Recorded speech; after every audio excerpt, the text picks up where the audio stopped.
G'day, welcome back to my YouTube channel / podcast. My name is Ann-Adeva and I am Black. Today on the Unpopular Opinion podcast show, we are going to be talking about some things that I felt recently I needed to talk about. And this is only because of something that happened to me earlier this weekend. And I just felt like it's something that I've been feeling in my chest and in my mind, but I've just never gotten the opportunity to speak about it because I've never really paid it much attention until this weekend. So today I want to talk about a few things that actually made me feel uncomfortable about living in Namibia as a Black person, and especially as a person who grew up in the capital city. So I'm just going to talk about a few things. So the first thing that I want to talk about is what happened to me this weekend.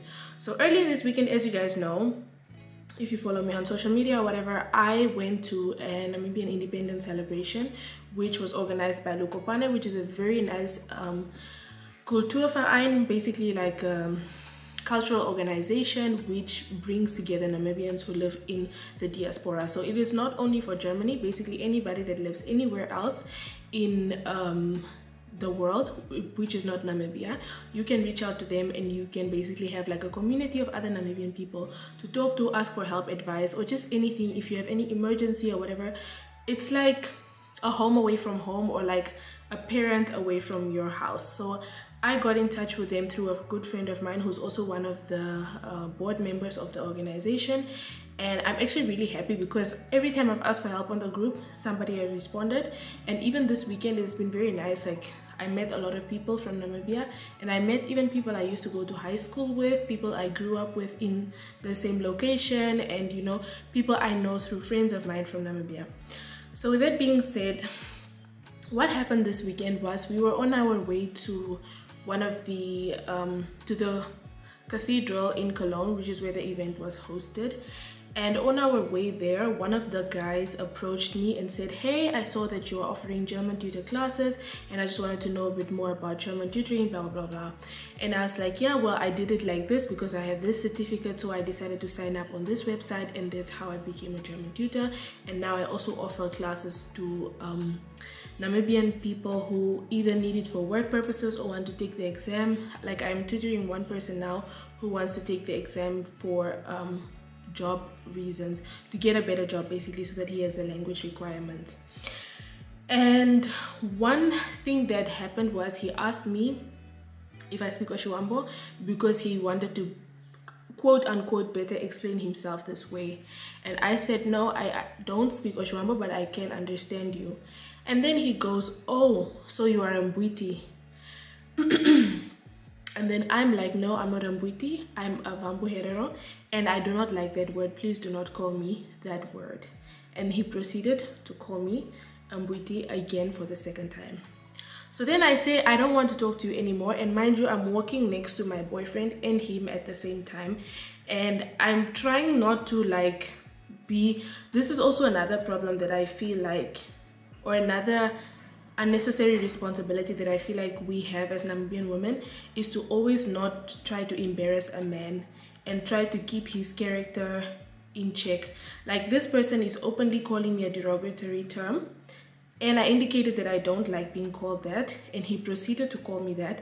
And my first thought is, don't embarrass him, just nicely tell him that you don't want to talk to him anymore, while he is openly being discriminatory against me, another person. You know, like, why is my niceness my first responsibility instead of my ability to set a boundary and dismiss this person from my presence? Anyways, so for those of you who don't know what Mbwiti is a term, or Umbwiti as like plural form, can be classified as a subculture within the larger Oshiwambo speaking people. Umbwiti is the name that has been historically given to Awambo people who migrated from the rural areas in search for work in urban areas and never returned to these rural areas. So because of this urbanism, they lost out on their many cultural and lifestyle practices. So this term was usually used to refer to people who moved to urban areas for better life opportunities. But over time, it has become a derogatory term to refer to Awambo people who did not. So the main reason why I am upset about this is because I feel like people who grow up in the city do not necessarily have a choice. And especially as someone who is educated on the politics of the country and the cultural history of my own people, people did not choose to settle in Windhoek. A lot of people were forced to settle in Windhoek because that's where the companies were, or the employers that needed indigenous labor for their businesses. Just like how people used to live in old location, they were evicted from old locations so that people could build industries and the white minority could live there. This is why many places in Namibia have names like, for example, Katutura, which means we are not settled, a place where no one can settle, because people were forced to live there. And when someone calls me a Mbwiti, it upsets me, because what is the measure of a real Owambo person? And also, why is it only Owambo people that use this term to refer to Owambo people who did not grow up in the rural areas? Why don't Damaras use this term on us? Why don't Overherero people use this term on us? Why is it only other Awambo people who use this term to make other Awambo people feel less than themselves who grew up in the village? And another thing also, I remember having this conversation with my dad, and I said, you know, I feel kind of upset because you guys never taught us how to, or you did teach us because we can understand, but we never spoke the languages at home. We'd rather speak English or Afrikaans or French or German or whatever other languages my parents spoke. Why was that? So my dad said that because when we were growing up, he realized that my uncles and aunts who raised us didn't speak English and Afrikaans or any other foreign languages, and they were struggling a lot professionally, academically, just generally. So he felt like it was better for us to be focusing on languages that would equip us for the skills that we need in life. So he said, for example, look at you, me. You speak German today because you did not have this pride over your indigenous language, this arrogant pride over your indigenous language, which limited you from learning another language. And now because you speak German, you can travel the world, you can go for scholarships, you can get jobs where you know German is required as a language, and you are not limited anymore because you do not speak a language. And then he said something that I think a lot of us do not want to acknowledge as Namibian people, is that Namibian languages are not really spoken all over the world, and even if they are, it is not a necessity. Like, you will not survive if you don't know how to speak Oshuambo, but you will struggle if you don't know how to speak English or German or French or Spanish or Portuguese or Russian. You know what I mean? So I was like, okay, so this person as a parent made a decision to raise their kids in a way that helps them be comfortable in the new world. And I'm fortunate for my family for still speaking Oshuambo with me, because I'm still able to understand and I can still communicate with the elderly and children and all that, you know. And I do actually know how to speak Oshuambo. I just don't like to speak Oshuambo because why again? Other Oshuambo people always be like, what accent is this that you have? Did you only start speaking Oshuambo yesterday? Blah, blah, blah, blah, blah. And this is also another thing that I spoke about to someone else at the event. And I said, he's of a Herero. And I said, yeah, my mom is a Herero. I'm also actually half of a Herero. And I don't speak Oshiherero because people always make fun of my accent, or they make fun of my vocabulary, or they make fun of the fact that I choose a certain word over another word when I'm supposed to be whatever, you know. And I just felt like I have not belonged anywhere in both my tribes as a Namibian person, and I just feel like there's no reason for me to make the extra effort to be part of them or to maintain some kind of link between me and other people from my tribe, because also Owambo and Overherero people are also tribalist, you know. Like, I grew up with Overherero people who would just talk trash about other tribes, and then I would go to my Oshuambo family and they are just talking trash about the other family, and I'm like, but I'm a mixed person. Like, the half of me is from the other tribe that you are talking trash about. So am I just supposed? When I was working at a radio station in high school, the one producer came in the studio and he was like, you know, over people are actually not important in the Namibian culture. Like, do you ever go out and see over people working hard or selling like stuff on the street or whatever? You just see them at home lazing around, like they don't do anything, whatever. And I'm like, no, actually, because they are farmers, they are on the farm grazing. Like, what? And even if they are not doing anything, why is it only them that has to be called out? Do you know how many other tribes are also unemployed and not working and not, you know, doing whatever? And honestly, it's a subject that I'm tired of, but I just felt like this weekend I was like, I haven't been called a booty in so many years. Actually, first of all, let me start there. That I didn't even see it as, like, I didn't even think of it as something that still bothers me, you know? Because to be honest with you, I'm more proud of being Owambo or Osherero or Namibian than many people who grow up in the villages. Like, many people who come from the village, they are not proud to know Oshuambo or Osherero. Many of them start only speaking English and they only use their English names. Many people don't even like to be called their Oshuambo names or their Overherero names or their whatever other tribe names, because they feel like now I'm civilized or I'm whatever, you know? But I'm very proud of who I am. I'm proud of my surname. I'm proud of my name. Like, I'm not hiding any parts of myself. I'm actually openly saying that. I'm not telling people, oh, I'm half Angolan. I'm not, because I'm proudly Vambo Herero. And I even know that I'm not a Herero because I know my family history. I know that I'm a Himba originally, but because of colonialism and the way our family migrated, we ended up just identifying as Overherero people because we started speaking the language and we stopped wearing our clothes. So we just, you know, became this group of people. So I think also it's important to talk about tribalism, especially as Namibian people, because recently also there was a lawyer who posted, or I don't know if they're old posts or whatever posts, allegedly posted derogatory terms against Damara people.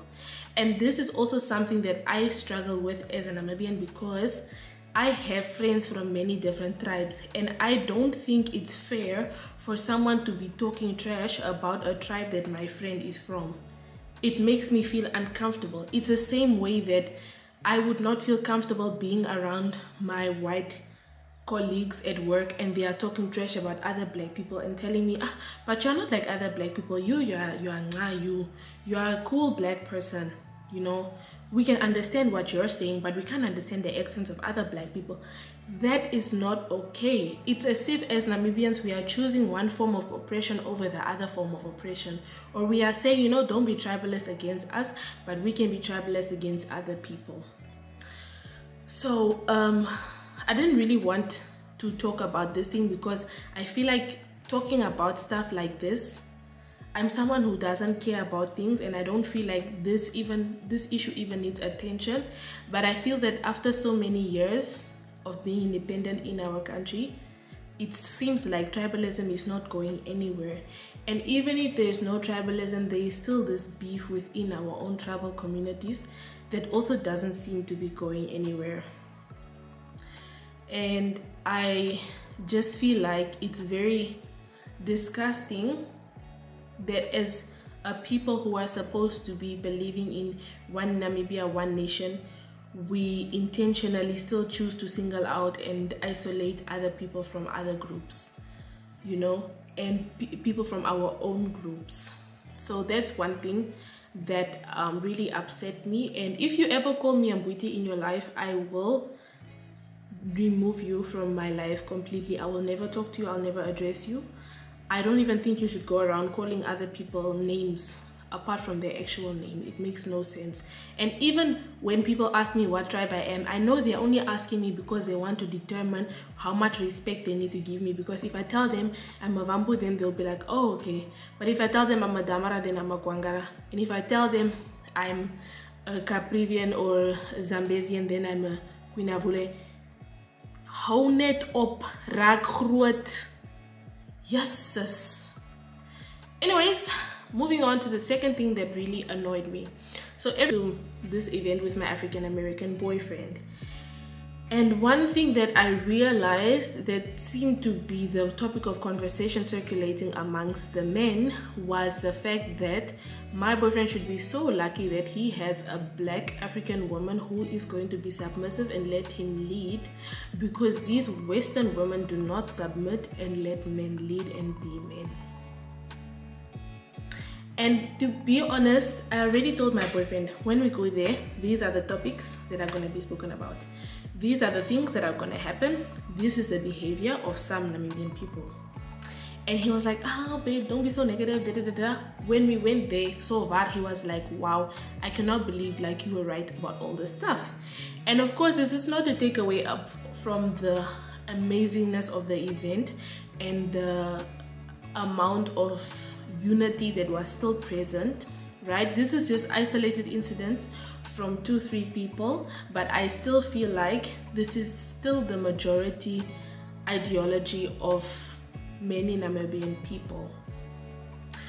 So with that being said, I felt like that statement was coming from me also thinking. I remember someone else had also brought this up at the table, but of course it was a woman, so nobody, responded to that statement.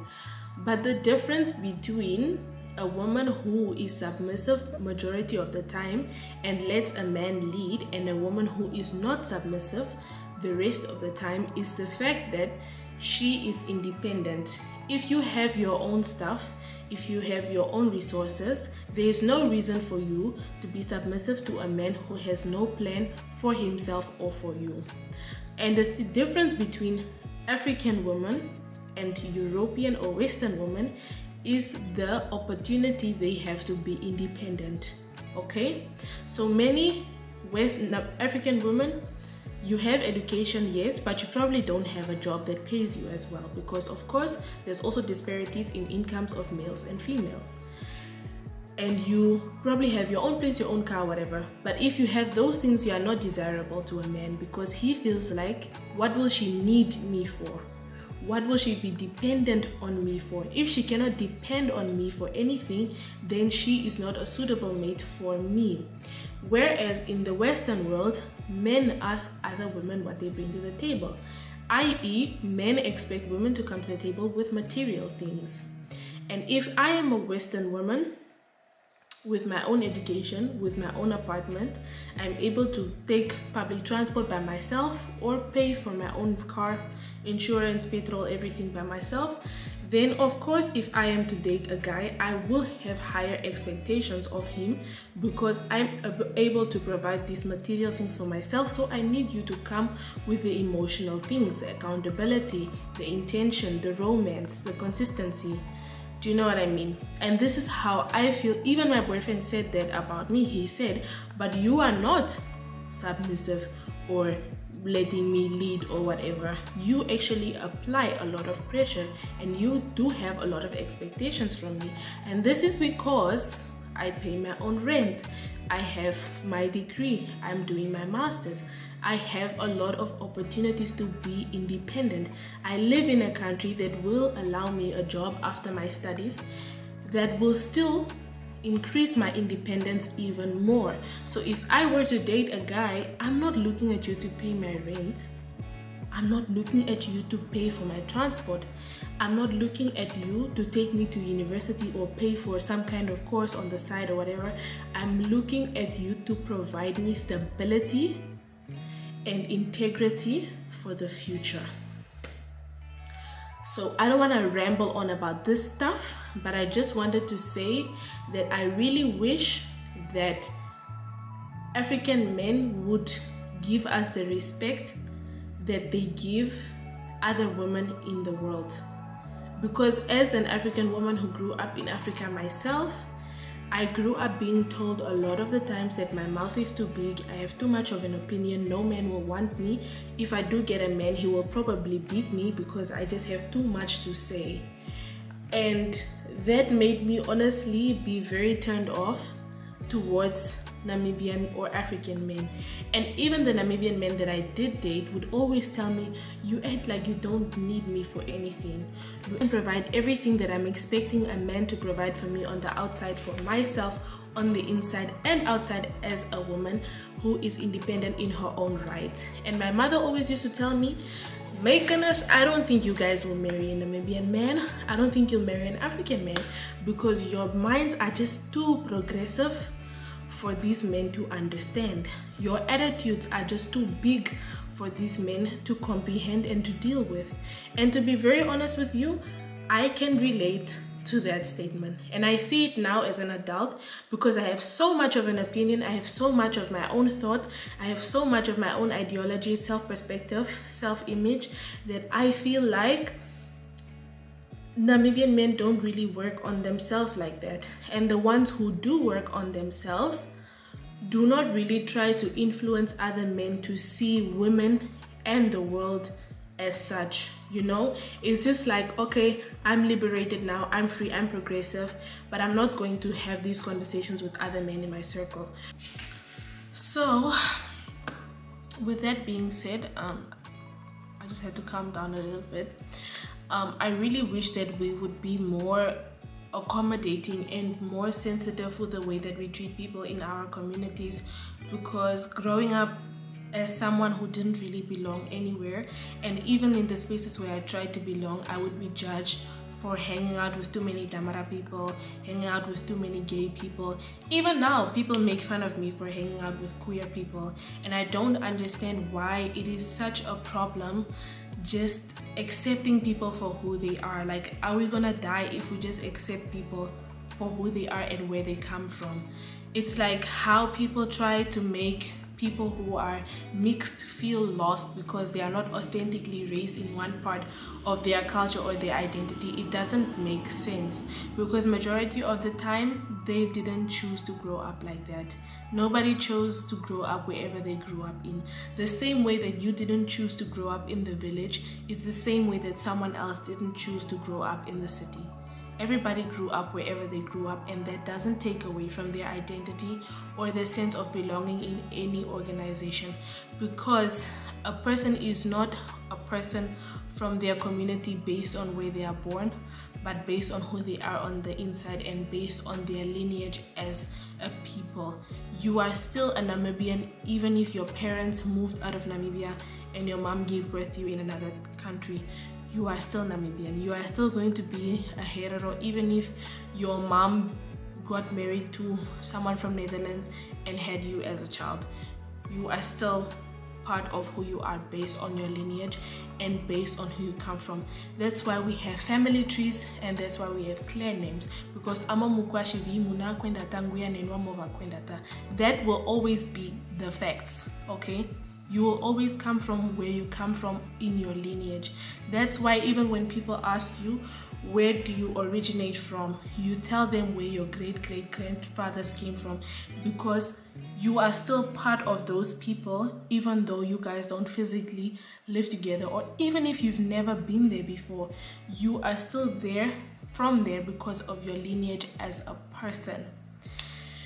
And the oppression of one group of people is always going to be the reason why the whole group of people is oppressed, because nobody can be free until everyone is free. So with that being said, I want to thank Lukopani for organizing the event, and I want to encourage anyone that's living in Europe or anywhere outside of Namibia to please join the organization, because they have quite incorporative initiatives to assist people who want to basically build a connection with Germany or any other part of Europe. So if you need any assistance as well, if you have any questions, you can contact them and you can ask them. There will be other social gatherings and other events coming up where you can learn more about the organization if you would like to. You can also follow them on Instagram because they are available on the internet, you know. Yes, and I would like to thank everybody for watching this episode. If you have any comments on this issue, please do comment down below on the YouTube video, or comment on the podcast, or send us an email, or send us a voice note on Spotify. We would love to hear what you think. I think this is a conversation we need to start having more often than we are, and I would like for my children to grow up in a world where they don't have to feel like they cannot belong to more than one thing at a time. So with that being said, thank you so much for tuning in. See you in the next episode. Bly veilig, raak wys, pas jou op.